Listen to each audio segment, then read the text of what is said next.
parlez toujours de personnes si importantes comme Chaitanya Mahaprabhu, Swami Vivekananda, Ramakrishna Paramahansa, Shankaracharya Bouddha. Maintenant, une chose qui me fait toujours vibrer, c'est que vous parlez toujours de ce dont je suis vraiment amoureux, de toutes les choses que vous dites.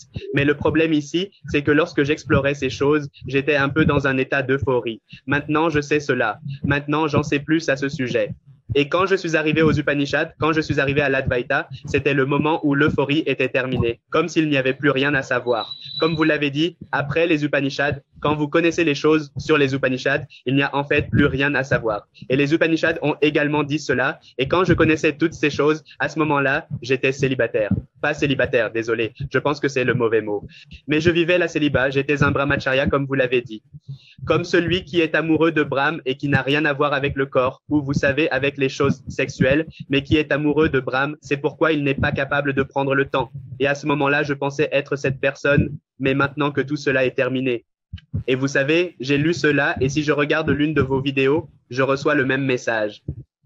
Restez détaché et l'Advaita est vrai et des choses comme ça. Je reçois le même message, que ce soit d'une manière ou d'une autre, et cela, vous savez, me ramène encore aux choses concernant la masturbation. Et ces choses me donnent tellement de clarté que, comme je n'ai pas de mumukshu, j'ai juste une ruchi, comme j'ai juste un intérêt, ok, c'est une chose, et vous savez, comme dit Acharyaji, la mukti est une grande chose à obtenir. Alors pourquoi ne pas l'obtenir si je peux obtenir de l'argent, je peux obtenir des voitures, je peux obtenir une Ferrari, je devrais aussi avoir la mukti. Donc, c'est mon intérêt, c'est ma ruchi, je ne suis pas capable d'obtenir le mumukshu. Et comme nous disons, comme Bouddha a dit, je suis assis ici, si je n'obtiens pas ce que je cherche, je vais mourir ici assis. Je n'obtiens pas cela. Et pour cela, je cherche votre guidance sur la façon de suivre à nouveau le célibat. La méditation est-elle la bonne chose à faire en ce moment? Est-ce la bonne chose de redevenir célibataire, comme pour suivre à nouveau le célibat? Quelle est la question? Que dites-vous?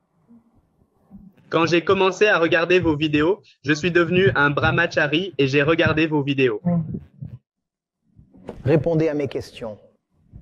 Que voulez-vous dire par brahmachari? Que devenez-vous? Ok, donc la première vidéo, comme j'ai regardé votre première vidéo qui parlait de Lord Krishna et à partir de là, j'ai commencé. Vous êtes devenu un brahmachari. Que vouliez-vous dire par là? Que faisiez-vous ou ne faisiez-vous pas? J'étais concentré sur les choses, la mukti, le moksha et la vérité, mais je ne me masturbais pas. Vous ne vous masturbez pas. D'accord? Ensuite? Et après m'être ennuyé en regardant vos vidéos, j'ai commencé à me masturber.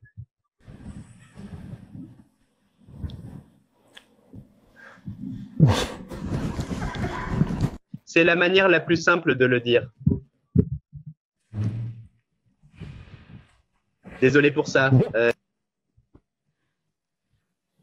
Comme je ne parle pas d'un jour, si je regardais vos vidéos le matin et le soir, je me masturbais, ce n'est pas comme ça. Comme pendant une longue période, par exemple pendant plusieurs mois, vous pouvez dire que même plusieurs mois sont appropriés. J'ai regardé vos vidéos, disons de janvier à octobre. J'ai également lu les Upanishads. J'ai aussi lu le Vivek Chudamani. J'ai fait beaucoup de choses, mais je n'ai pas médité.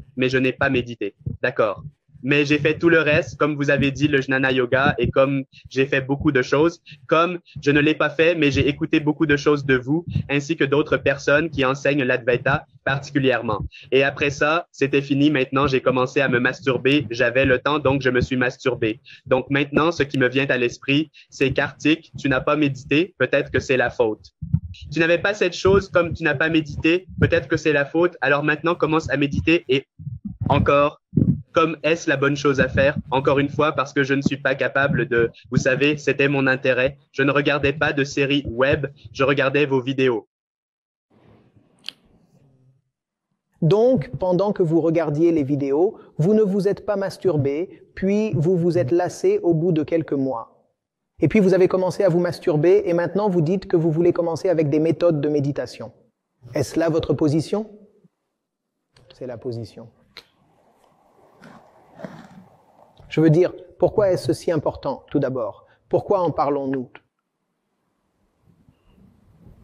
Parce que les gens disent qu'il ne faut pas le faire et j'ai aussi l'impression que lorsque je fais de la méditation, comme Osho l'a dit, quoi que vous fassiez, faites-le, ne le faites pas, vous n'avez pas besoin de le faire. Tu laisses tomber tous ces grands noms. Tu me dis tout seul, pourquoi est-ce qu'on parle de ça maintenant?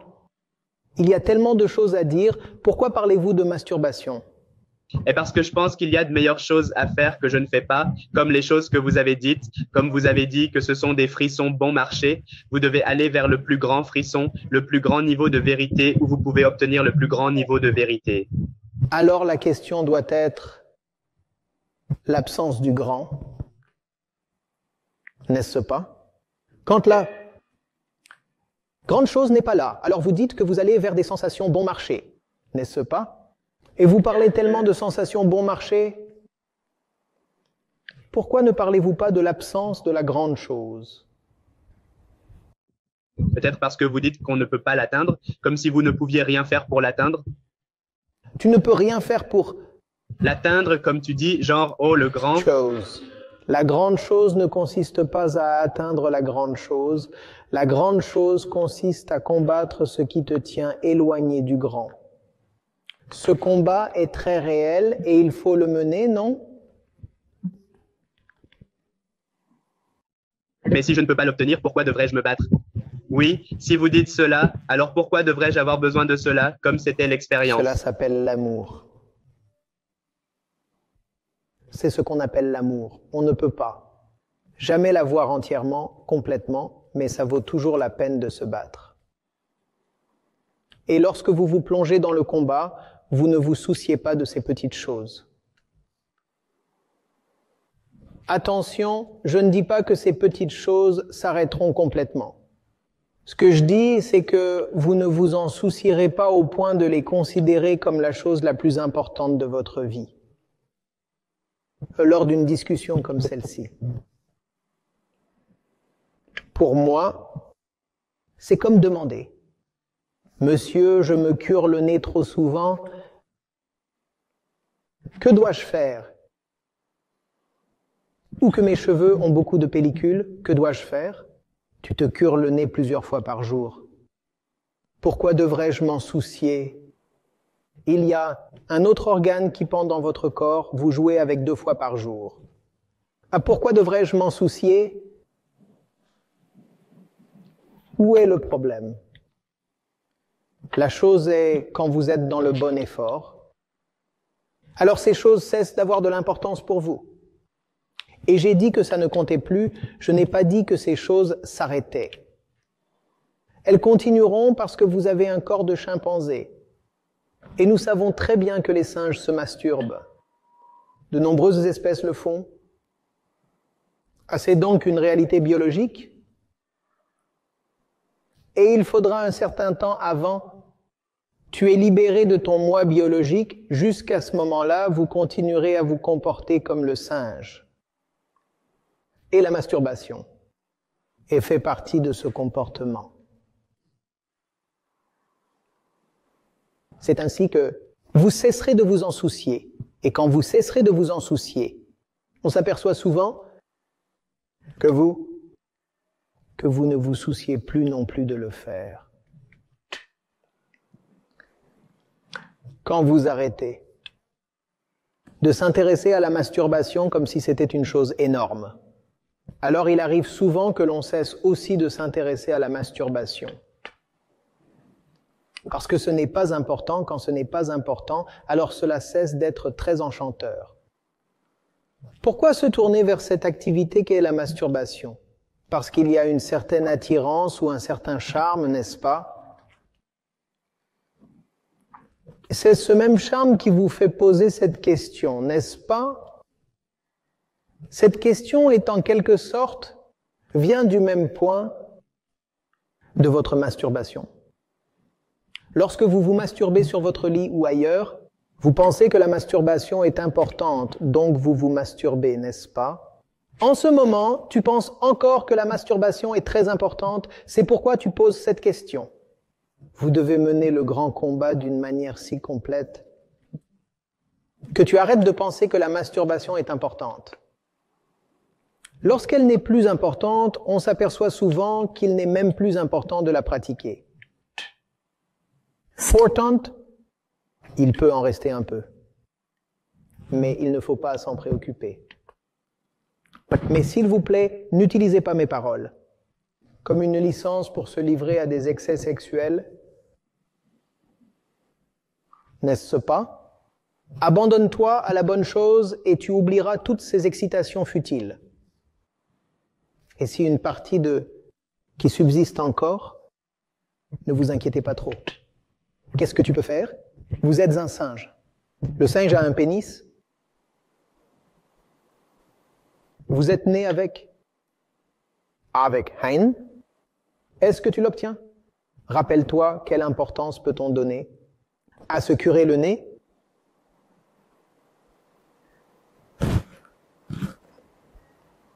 Oui? Une dernière question, peut-être que vous pouvez répondre à celle-ci ensemble. Comme deux dernières questions, peut-être que vous pouvez répondre à celle-ci ensemble. J'espère que je suis audible. La première question est que, comme vous l'avez dit, il s'agit de l'amour, vous n'êtes pas amoureux, c'est pourquoi vous le faites. Comme vous demandez à propos de la masturbation et non de la vérité, c'est pourquoi vous devez même méditer pour arriver à la vérité si vous êtes amoureux. Alors cet amour est même suffisant, c'est ce que vous avez dit. Donc, si quelqu'un n'a pas d'amour, que pouvez-vous faire? Comme vous l'avez dit dans tout ce que nous avons dit, je pense peut-être que je n'ai pas d'amour, alors que dois-je faire maintenant? Et la deuxième question est, je ne parle pas comme vous parlez de grandes personnalités comme Chaitanya Mahaprabhu, Swami Vivekananda. Ne mentionnez pas de nom, parlez de vous-même. La question est légèrement liée à eux, c'est pourquoi je dis cela. Comme vous parlez de grandes personnalités, ma question est la suivante. Ces grandes personnalités ont suggéré certaines méthodes, comme l'une d'entre elles dit de faire du bhajan pour prendre le nom de Dieu, et l'une d'entre elles, vous savez, a tout développé sur le yoga, la bhakti, le karma yoga, le jnana yoga et tout ça. Donc, et ils ont aussi prescrit de nombreuses méthodes, comme faire ceci, faire cela. Je parle de quelqu'un et je suis sûr que vous savez de qui je parle, donc vous savez de qui je parle, donc. Pourquoi ne parlez-vous pas de ces choses qu'ils disent, comme ils disent de chanter le nom de Dieu ou de méditer, comme quelqu'un a dit que je ne prends pas le nom et comment puis-je tomber amoureux si je ne suis pas comme vous dites, si parce que je parle de masturbation, c'est pourquoi je n'ai pas d'amour, je veux dire la masturbation est plus importante. Qu'est-ce que, encore une fois, la question? Que devrait faire quelqu'un s'il n'a pas d'amour? Tout d'abord, soyez bref. L'amour se perd. Dance, le grand étalage de trivialité. Alors soyez bref. Que peut faire quelqu'un s'il n'a pas d'amour? Souffrir. C'est une bonne chose pour commencer. Allez vers les gens qui connaissent l'amour et brûlez de jalousie.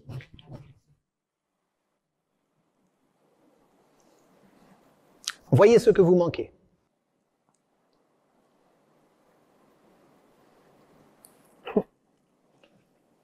Cette réponse semble ridicule, n'est-ce pas?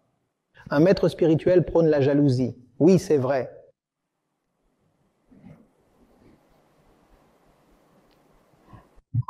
Ce que je dis, c'est que cela me semble bien parce que même les maîtres spirituels célèbres de nos jours disent aussi qu'il faut faire le satsang avec ceux à qui on veut ressembler et que les traits de caractère seront transférés. Non, les traits ne sont pas transférés. Quelque chose en vous s'éveille, c'est en vous. Ça ne vient pas à vous par transfert. L'amour est-il en moi? Il est évident qu'il est là, mais il est caché sous une pile de magazines pornographiques ou autres. Il y a des choses modernes de nos jours, les gens n'utilisent plus de magazines. Et la dernière question, pourquoi ne pas parler des autres choses que les grandes personnalités disent, comme chanter le nom de Dieu, méditer, par exemple, je peux parler de ma mère, elle ne prend pas autant de noms que vous savez, peut-être prenons un Dieu au hasard, elle ne prend pas son nom ou ses noms, elle ne prend pas ses noms. Tous ces grands noms dont tu parles, se sont-ils consultés avant de dire ce qu'ils ont dit?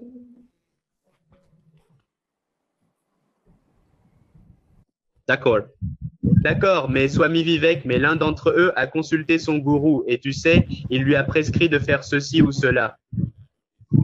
Vous savez, consulter quelqu'un est une chose, apprendre de quelqu'un est une chose. Mais prendre le même chemin que quelqu'un d'autre, c'est une chose totalement différente, non? Que voulez-vous que je fasse exactement? Vous voulez que je vous dise les mêmes choses que d'autres personnes avant moi? Je veux que tu dises quelque chose parce que tu dis l'essentiel, que tu dis que le problème est dû à ceci et que nous devons abandonner cela. Mais que dois-je faire? Que dois-je faire après avoir regardé chacune de tes vidéos? J'ai aussi certains de tes cours et même après avoir regardé les cours très attentivement, avec un carnet et un stylo où j'écris tout ce qui est dit. Après tout ça, cette question revient encore. D'accord. Alors maintenant, que dois-je faire? Que dois-je faire? Vous êtes dans une jungle. Vous êtes coincé et vous avez les yeux bandés. Vous trébuchez d'un endroit à l'autre. Même les chacals se moquent de vous. Personne ne veut vous tuer parce qu'il s'amuse tellement en vous regardant.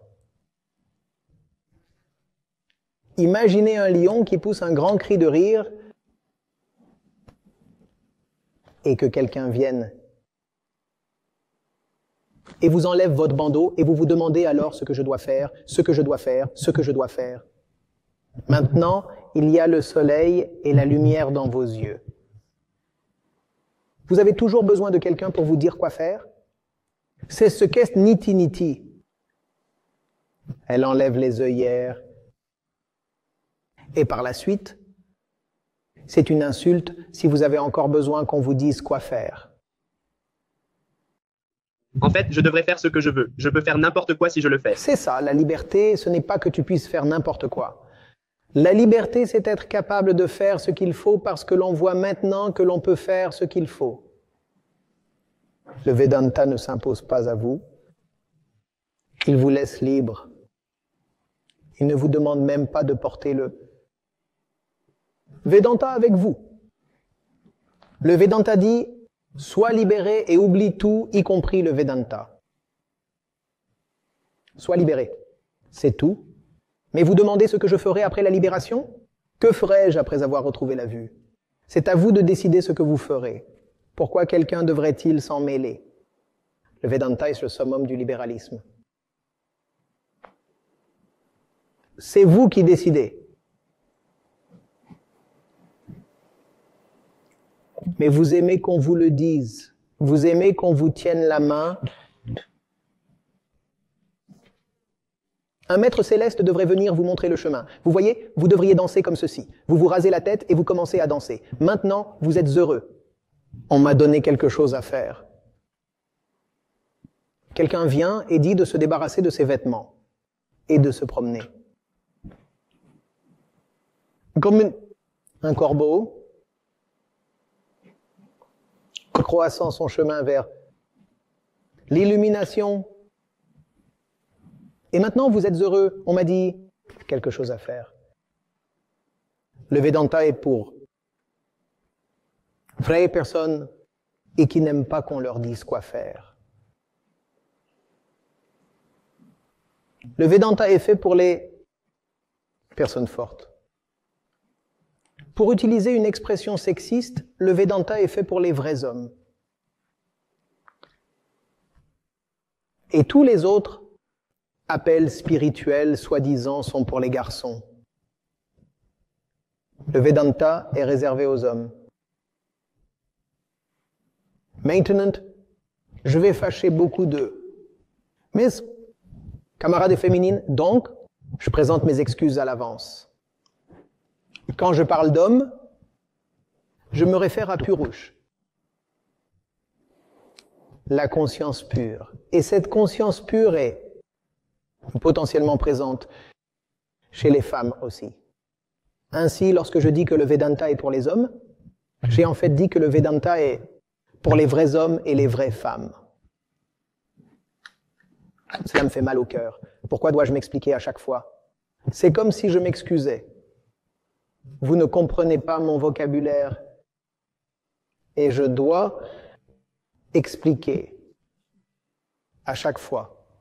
C'est donc la dernière fois. Après cela, je ne le ferai plus.